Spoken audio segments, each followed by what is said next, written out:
చిన్నప్పుడు. అంటే మీ ఫాదర్ మీరు సినీ యాక్టర్గా చూసారు, మళ్ళీ ఇప్పుడు రాజకీయ నాయకుడిగా చూడబోతున్నారు, మీరు ఎలా ఫీల్ అవుతున్నారు? సినీ యాక్టర్గా చూసినప్పుడు అదొక డిఫరెంట్ ఫీలింగ్. డెఫినెట్గా మెగాస్టార్గా చూసాం అవన్నీ. ఇప్పుడు ఒక ప్రజా సేవకుడుగా చూడడం డెఫినెట్గా ఇంకా ఎక్కువ ప్రౌడ్ ఫీలింగ్. చాలా చాలా మాకందరికీ ఒక రోల్ మోడల్ లాగా మేమందరూ ఫ్యూచర్లో ఎలా ఉండాలంటే అలా చూపిస్తారు మాకు.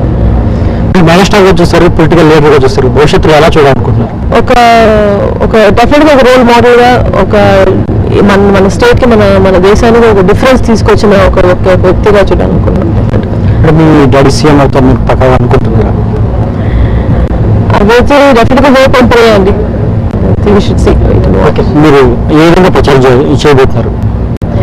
మా కాంట్రిబ్యూషన్ అయితే మా ఫాదర్ని కాంట్రిబ్యూట్ చేసినట్టే స్టేట్కి. అంటే ఆయనతో పర్సనల్ టైం స్పెండ్ చేయడానికి తక్కువ టైం దొరుకుతుంది. పర్సనల్గా స్వీట్ ఫ్యామిలీ మూమెంట్స్ స్పెండ్ చేయడానికి తక్కువ టైం దొరుకుతుంది.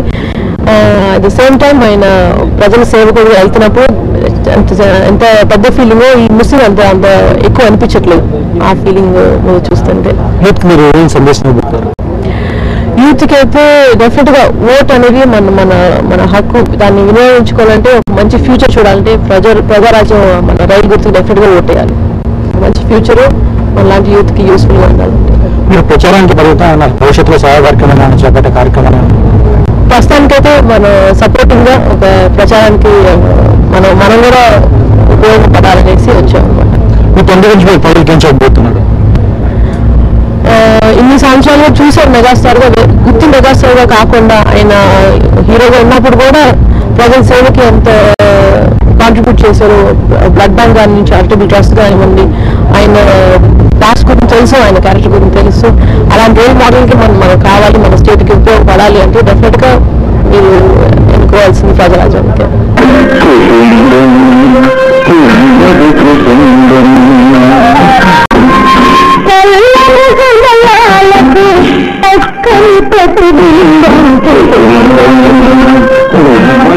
డెఫినెట్లీ చాలా గర్వంగా ఉందండి. ఎందుకంటే ఇప్పుడు వరకు పీఆర్పీకి నేను పర్టికులర్గా ఏం చేయలేదు, తరుణ్ పర్టికులర్గా ఏం చేయలేదు. యూపల్గా మనకు చాలా ఆశలు ఉన్నా కూడా డెఫినెట్లీ అందరూ కొంత అనుభవం లేదు అండ్ ఎక్కువ ఇన్వాల్వ్ అయితే డెఫినెట్గా చూస్తానికి బాగోదు. కాబట్టి నేను దేశంలో కావచ్చు కానీ ముద్దు రాశి లేకూడదు కదా.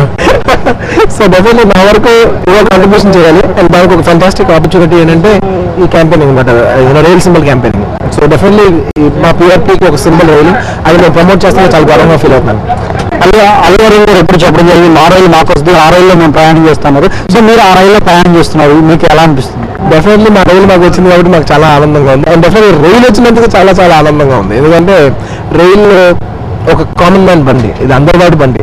అండ్ చిరంజీవి గారు అందరివాడి మనిషి. సో కరెక్ట్గా అందరివాడి మనిషికి అందరివాడి బండి వచ్చింది. సో అందుకు నేను చాలా ఆనందిస్తాను. సో మీకు అనకాపల్లిలో ప్రచారం చేశారు, 2 చోట్ల ప్రచారం చేయబోతున్నారు, మీకు ఎలాంటి ఫీలింగ్ కలుగుతుంది? సో డెఫినెట్లీ నేను చిరంజీవి గారి కుటుంబం కాబట్టి, చిరంజీవి గారు నంబర్ 1 యాక్టర్ కాబట్టి, మమ్మల్ని చూస్తే చిరంజీవి గారు చూసినంత ఆనందం చూపిస్తారు కాబట్టి ఆ స్పందనలో మాకు చిరంజీవి గారు కనబడితే మాకు డెఫినెట్లీ చాలా ఆనందంగా ఉంటుంది. ఇటీవల కాలంలో మీ తండ్రి గారిపై అనేక ఆరోపణలు వస్తున్నాయి, మీరు ఎలా ఫీల్ అవుతుంది? సార్ పాపం నిజంగా పర్సనల్గా నేను చాలా బ్యాడ్గా ఫీల్ అవుతాను మా ఫాదర్కి. ఎందుకంటే నాకు తెలుసు మా ఫాదర్ ఎలాంటి వాళ్ళు. అండ్ డబ్బులకి ఈ చీప్ టైప్ కాదు సార్. మా ఫాదర్ చూస్తే చాలా సఫిస్టికేటెడ్గా ఉంటారు. అండ్ ఆ మెంటాలిటీ కానీ డబ్బు, అండ్ నా దగ్గర చాలా డబ్బు ఉంది సార్. నిజంగా డబ్బు సంపాదించుకోవాలంటే నేను సినిమాల్లో కూర్చుంటే గజనీ ఏంటి, ఇప్పుడు హిందీ ప్రాజెక్ట్స్ ఉన్నాం, కొడితే బోల్డ్ డబ్బులు వస్తాయి, కాయిన్ కొడితే.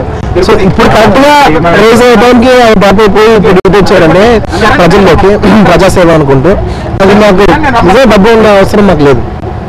చాలా మంది విమర్శిస్తున్నారు కానీ అదంతా నా బలం బయట చూపిస్తుంది. ఎందుకంటే ఇంతమంది గొడవ చేస్తున్నారు. ఎందుకంటే పీఆర్పీ చాలా మంది డ్రాప్ అయిపోతున్నారు. ఎందుకు డ్రాప్ అయిపోతున్నారు? సీట్లు ఇవ్వట్లేదని. అంటే పార్టీ నుంచి బయటకు వెళ్ళిపోవాలంటే అల్లు అరవింద్ గారు వాళ్ళు వెళ్ళిపోతారు, ఆయన పద్ధతి నచ్చక మనం బయటకు వెళ్ళిపోతాం. పద్ధతి నచ్చక కాదు సార్ అని సీట్లు ఇవ్వక, లేకుంటే వాళ్ళ సామాజిక న్యాయం అనేది ఒకటి ఉండేది కాదు. 104 బీసీ సీట్లకి వాళ్ళు మేము ఇచ్చుకునే వాళ్ళం కాదు. అందులో 94 కుటుంబాలు మధ్యతరగతి కుటుంబాలకి వాళ్ళు ఇచ్చుకునేది. కావాలి మా వాళ్ళు వీళ్ళు మా వాళ్ళు వీళ్ళు పార్టీ ఆఫీస్లో కూర్చున్నారని చెప్పి వీళ్ళందరికీ సీట్లు ఇచ్చేసుకుంటే వాళ్ళ సామాజిక న్యాయం ఒకటి ఉండేది కాదు. అలాంటి వచ్చింది అందరూ హ్యాపీ, అందరూ దిల్ఖుష్, చిరంజీవి గారు దిల్ఖుష్, హ్యాపీ ఇంట్లో కూర్చొని ఎలక్షన్స్ గెలిచేయచ్చు. అది కాదు కావాల్సిందే.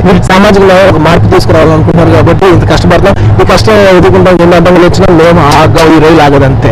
మీరు సినిమా రంగానికి పరిమితమా లేక రాజకీయ రంగంలో? Only cinema. I love cinema. My life cinema. Okay, ఫైనల్గా మీరు యూత్కి ఎలాంటి మెసేజ్ ఇవ్వబోతున్నారు? బస్సు రైలు ముందు నుంచి ఎంత గట్టిగా గుద్దుకుంటుందో అంత గట్టిగా ఓటు కొడుతుంది. రైలు సింబల్కి గుద్దురు.